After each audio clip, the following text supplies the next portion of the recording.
பேர் சசிகலா. நான் ஜெயந்தபுரத்துலேருந்து வரேன். 2 மாதமா 3 மாதமா எங்களுக்கு வாழ்வாதாரம் எதுவுமே இல்லை. மாவட்ட ஆட்சியரை பார்த்து மனு கொடுக்க வந்தேன், மக்கள் குறைத்திருக்கும் நாளில். அப்பொழுது நாங்கள் வரும்போது இன்ஸ்பெக்டர் மேடம் சங்கீதா மேடம் பார்த்து எதுக்காண்டிப்பா மனு கொடுக்க வந்தீங்கன்னு கேட்டாங்க. நாங்கள் 2 மாதம் ஆச்சு, சாப்பாடுக்கு வழி இல்லை, எதுவும் ஒரு தொழில் பார்க்கவும் வழி இல்லை, வாழ்வாதாரம் இல்லாமல் பட்டியும் பசியுமா இருக்கும்னு சொன்னோம். அவங்க சங்கீதா இன்ஸ்பெக்டர் மேடம் ரிப்போர்ட்டரெல்லாம் அவங்களால முடிஞ்ச உதவியெல்லாம் கலெக்ட் பண்ணி எங்கள்கிட்ட கொடுத்தாங்க. அடுத்த வாரமும் வாப்பா உங்களுக்கான உதவி செய்கிறேன்னு சொல்லிட்டு இன்றைக்கி போய் எங்களுக்கு சீப்பு, வளையல், தோடு, பாசி எல்லாமே வாங்கிட்டு வந்து எனக்கு கூடையில் வச்சு மீனாட்சி அம்மன் கோயில்கிட்ட வியாபாரம் பாருப்பா, குறைய நீயே கொஞ்சம் காசு கொடுத்தேன்னா அதை கடையை காட்டி வர்றேன், நீ வாங்கி வியாபாரம் பாருப்பான்னு சொல்லி இன்ஸ்பெக்டர் சங்கீதா மேடம் எங்களுக்கு உதவி பண்ணாங்க. பாலிமார்க்கு ரிப்போர்ட்காரவங்களும் எல்லாருமே எங்களுக்கு ஒத்துழைப்பு கொடுத்து இப்போ எங்களுக்கு எல்லா உதவியும் ஓரளவுக்கு கிடச்சி நாங்கள் நல்ல வாழ்வாதாரத்தில் இருக்கோம். ஒரு டீ வாங்கி கொடுத்ததுல எனக்கு எல்லாம் சொல்லிக்கிட்டே இருக்கிறாங்க. என்ன இது ஓகே, இது ஜஸ்ட் தெரிஞ்சு அதுக்கு எதுக்காவது யூஸ் ஆகட்டும். அவ்வளோ இது எப்படி போட்டு போடுவியா? இதை திருப்பி வாங்கி விற்கிற கடை தெரியுமா? வேணுமா, நான் உனக்கு கான்டாக்ட் பண்ணி விடுறேன்.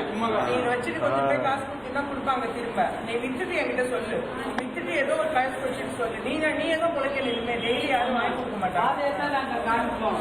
அந்த மாதம் போய் சேர்றது உன்னோட இதுல உனக்கு ஒரு 50 ரூபா கிடைச்சதுன்னா ஒரு டீ வாங்கி கொடுத்ததுல எனக்கு எல்லாம் சொல்லிக்கிட்டே இருக்கிறாங்க. என்ன இது ஓகே, இது ஜஸ்ட் தெரிஞ்சு அதுக்கு எதுக்காவது யூஸ் ஆகட்டும். அவ்வளோ இது எப்படி போட்டு போடுவியா? இதை திருப்பி வாங்கி விற்கிற கடை தெரியுமா? வேணுமா, நான் உனக்கு கான்டாக்ட் பண்ணி விடுறேன். நீங்க வச்சுட்டு கொஞ்சம் போய் காசு கொடுத்தீங்கன்னா கொடுப்பாங்க திரும்ப. நீ வித்துட்டு என்கிட்ட சொல்லு, வித்துட்டு ஏதோ ஒரு காசு வச்சுட்டு சொல்லு. நீ ஏதோ முளைக்கல, இனிமே டெய்லி யாரும் வாங்கி கொடுக்க மாட்டாங்க. அந்த மாதம் போய் சேர்றது உன்னோட இதுல உனக்கு ஒரு 50 ரூபா கிடைச்சதுன்னா கோயில் கடையில் சொல்லிடுறீங்க, அதை எவ்வளவு விற்கணும்னு தெரியுமா?